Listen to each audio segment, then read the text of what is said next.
Brett Burning with the Salt Lake Tribune. We're out here today at Farmington Bay Waterfowl Management Area, deep within the marsh. As you can see, we're buried in here, trying to get out of the wind a little bit.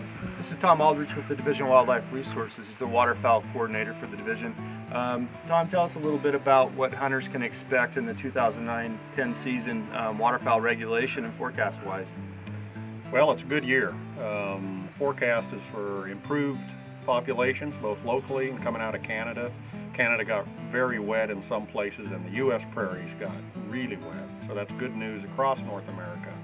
But locally, we had lots of water this spring, and our breeding duck populations were up as well. And we get a lot of our birds, not just from Utah, but in the Intermountain West. And I think a lot of the Intermountain West is wet. So good bird populations, and in response to that, the regulations have gotten more liberal this year. Tell me a little bit about the birds we're seeing in the marsh now as we get closer to the opener.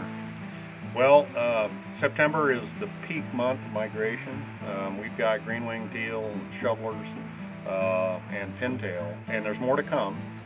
The next week or two, I think you'll see populations probably double here in the Salt Lake. And of course, the youth hunt is next weekend, which I think is going to be a great opener, and then 2 weeks after that, we'll have our general waterfowl. So Tom, tell us a little bit about Phragmites and the efforts to control this invasive species out here. A very important step in controlling Phragmites is to burn it after you spray it. And we have not been successful in getting everything burned in the spring, which we've tried to do the last couple of years. So what hunters might see this year is actually fall burns that take place during the hunt. We won't be burning on weekends, but it's very important for us to get that step completed. So you may show up and find a gate locked.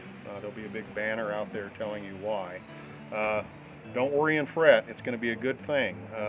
After we burn those areas, the duck response should be absolutely incredible a couple of weeks later, once we get water back into the area. And ultimately, it's going to take that kind of action for us to get back on top of it.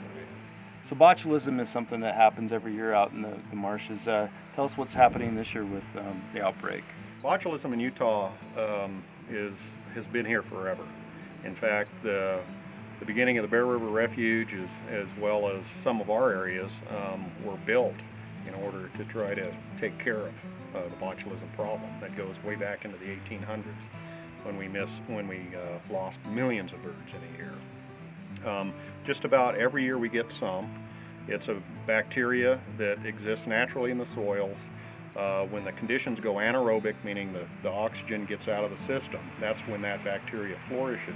And when the bacteria reproduces, it produces a toxin that's pretty much specific to birds.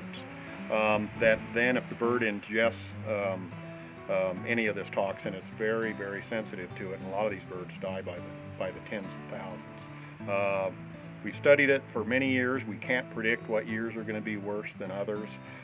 This year is sort of a moderate year. We've lost, just in my tenure with the state, in some years up to 500,000 birds. Some years you only lose a few hundred to a few thousand.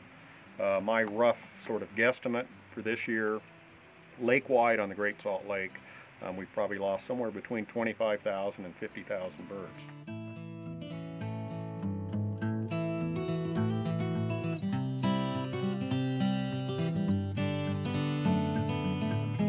All right, we're with Gerald also at Ducks Unlimited here. He's the regional representative, represents mostly Utah. We're out in the marsh, we're checking out things as we're getting ready for the opener.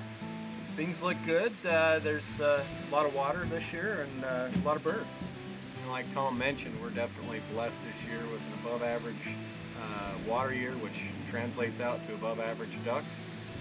So therefore, hunters ought to have full bags this year. We've seen some great habitat work going on this year. Literally right over our shoulders here is the making of the Doug Miller unit. That's literally from here about a mile, almost south and east. So our good friend Doug Miller will be remembered out here in the marsh, out here on the public wildlife management areas for one and all to see. By way of location, just for those of you that are wondering, it's literally across Old Stinky, which is where we're at from the Turpin Dike. So you can walk in from the Turpin Dike, or you can drive an airboat up to the back side of it and you can go in that way. So, and that'll be about 400 acres of new area to hunt.